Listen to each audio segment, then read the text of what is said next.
En esta lección continuamos viendo los conceptos del juego y nos vamos a concentrar en modos y estructuras, realismo y la historia. ¿Qué tal amigos de YouTube? Bienvenidos a esta lección en la cual continuamos aprendiendo acerca de los conceptos del juego en el diseño del videojuego. Bueno, vamos a aprender nuevos conceptos y cosas que también son importantes para que ustedes puedan realizar una documentación de diseño correcta. Ahora nos vamos a concentrar en el concepto de modos y también en el concepto de estructuras. Bueno, vamos a definir primero lo que es un modo. El modo es una forma de cómo se va a llevar a cabo el gameplay en un momento dado. Es decir, cómo estoy jugando yo el juego en un momento dado, eso es lo que me define el modo. Los juegos pueden tener un solo modo o pueden tener varios modos. No necesitamos realmente tener solamente uno, dos o tres. Eso va a depender muchísimo de lo que estén diseñando ustedes. Entonces, bueno, pueden tener tantos modos como sean necesarios, pero yo les recomiendo que tengan la menor cantidad de modos posibles para el juego en particular. Ahora, no les puedo dar una lista de los modos más populares porque realmente los modos van a depender mucho de lo que ustedes estén diseñando en un momento dado. Vamos a suponer que nosotros tenemos un juego de guerra. En este juego de guerra nosotros podemos tener dos modos, por ejemplo, el modo estratégico y el modo táctico. En el modo estratégico nosotros podemos tener un mapa y planear cómo se va a llevar a cabo la batalla, definir las unidades, seleccionar el armamento, todo este tipo de cosas. Y luego podemos pasar al modo táctico en el cual ya se lleva a cabo el combate como tal. Vean que aunque es el mismo juego, bueno, estamos utilizando o estamos interactuando con ese juego de dos maneras diferentes. No interactuamos de la misma manera cuando planificamos que cuando se lleva a cabo el combate. Por eso estamos diciendo que tenemos dos modos. Esto es muy importante. Incluso cuando ustedes tienen un juego, pueden tener un juego en el cual tengan, digamos, es su modo de combate, ¿no? Y en un momento dado, tienen que llevar a cabo la selección en el inventario de determinados elementos. Ese pequeño cambio en el cual ustedes están trabajando con el inventario, pues es obviamente una forma diferente de gameplay, es una forma diferente con la que están pues interactuando con el juego.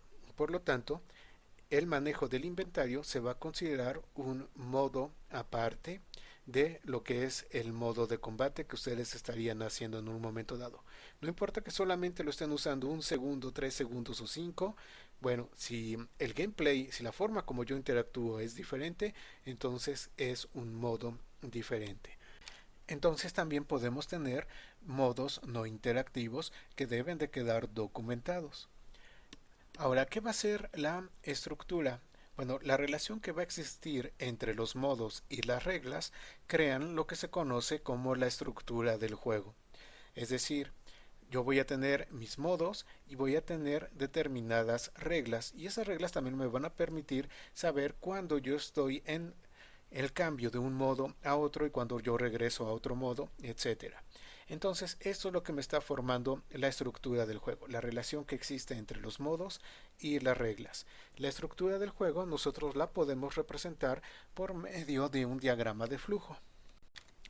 Y este diagrama de flujo me va a decir de qué modo puedo ir a determinado modo, cómo me puedo yo mover entre los diferentes modos que existen adentro del juego. Y de esa manera yo ya tengo la estructura de todo mi juego. Aquí tenemos imágenes de Natural Selection 2. Es un juego interesante porque es un juego que nos permite ver fácilmente los diferentes modos. Sin embargo, estoy seguro de que ustedes ya se dieron cuenta en qué consiste esto y pueden ubicar muy fácilmente en cualquier videojuego que estén jugando cuáles son los diferentes modos que están existiendo. Bueno, pues vamos a ver un pequeño corto de este juego. You guys are doing great. Please just keep doing what you're doing. I'm getting you more upgrades.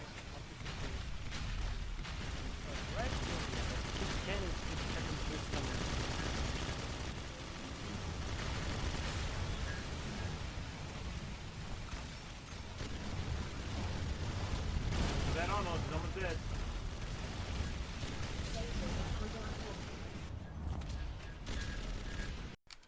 Ahora, otro concepto que tenemos que definir es el de realismo. Cuando un juego va a mostrar el mundo de tal forma que los principios del mundo real se van a aplicar a él, vamos a decir que el juego es realista. Cuando se presenta ese setting o ese mundo de una forma que realmente pues no es similar a la forma como es el mundo real, vamos a decir que ese juego es abstracto. Ahora, esto no es una definición tan cortante de realista y abstracto, ya que nosotros vamos a tener una zona gris en la cual realmente van a suceder muchos juegos. Pero al menos, bueno, podemos decir el juego va a lucir de forma realista y el juego va a lucir de forma abstracta. Esto es algo muy importante. Digamos, Flight Simulator es realista, Pac-Man y Dig Dug, bueno, son juegos abstractos porque no nos presentan ese setting de la forma como luce el mundo real. Pero bueno, podemos tener juegos que luzcan como es la parte del mundo real, sin embargo tengan ciertos elementos que no vamos a encontrar en el mundo real. Por eso les digo que es una zona un poco gris, pero básicamente ustedes pueden definir su juego como realista o como abstracto dependiendo de cómo sea que se va a jugar. Acá tenemos el famoso PT. Bueno, es un juego que nosotros vamos a considerar realista. ¿Por qué? Bueno, porque los elementos que nosotros tenemos, la forma como vemos el juego es realista. Se parece a la forma como está el mundo real. De hecho, los detalles de texturizado y de modelado son muy cuidados para que se vea lo más real posible. Aunque desde luego ya dentro de la dinámica del juego tenemos cosas que no suceden en el mundo real. Sin embargo, la forma como se ve es realista.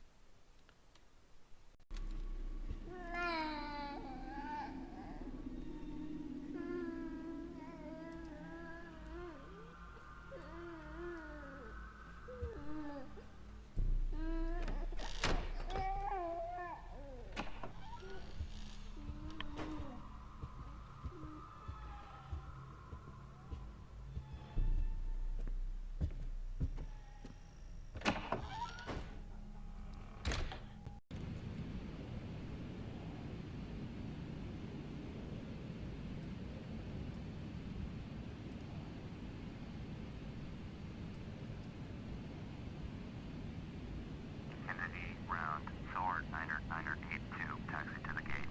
Sword, Niner, Niner, Gate 2, taxi to Gate Bravo, 2, via taxiway Delta, Alpha, Victor. Taxiing to Gate Bravo, 2, via taxiway Delta, Alpha, Victor, Sword. Bueno, pues ya vimos dos pequeños cortos de juegos que podemos considerar realistas. También vimos el corto de Flight Simulator. Ahora vamos al siguiente punto y vamos a platicar otra vez acerca de la historia. Recuerden que habíamos definido la historia como eso que sucede entre el jugador y el juego. La historia la va creando el mismo jugador con el juego. Y estoy poniendo esto para recalcar algunos elementos que son realmente importantes cuando ustedes estén diseñando su juego. Recuerden que el principio fundamental de un juego es la interactividad y esta interactividad nos va a llevar al punto más importante del juego, y es que el juego debe de entretener.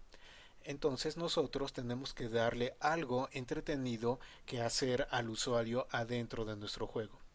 En la industria de los videojuegos no estamos para contar historias. Eso pertenece a otras industrias como la industria del cine, la televisión, la industria editorial. Ellos sí se dedican a contar historias. Nosotros no contamos historias. Nosotros creamos mundos, y esos mundos son donde el jugador va de forma activa e interactiva a crear su propia historia. Entonces este es un punto importante. Somos creadores de mundos adentro de los cuales el jugador va a crear su propia historia. Entonces aquí hay un punto que no deben de pasar. La pregunta no es ¿qué le voy a mostrar o decir al jugador? La pregunta que se deben de hacer es ¿qué es lo que va a hacer mi jugador? Y este es un punto muy importante. Ya que si contestan correctamente la segunda pregunta, ¿qué es lo que va a hacer mi jugador? Entonces hay más posibilidades de que el diseño que ustedes estén haciendo vaya en términos a permitirle al jugador hacer cosas en ese mundo, y entonces el juego resulte mucho más entretenido. Recuerden que, bueno, tenemos que entender primero el juego, tenemos que construir la narrativa, pero de tal manera que el jugador vaya a crear su propia historia a partir del juego que tiene enfrente. Un muy buen ejemplo de cómo el jugador crea su propia historia cuando tiene un juego es God of War. Independientemente de la narrativa que tiene God of War, bueno, pues cuando ustedes lo juegan también crean su propia historia porque les suceden cosas que son cosas que les suceden únicamente a ustedes. Aunque con otra persona estén en el mismo setting, realmente lo que les sucede solo a ustedes. Crean su propia historia. Bueno, vamos a ver entonces un pequeño corto de God of War.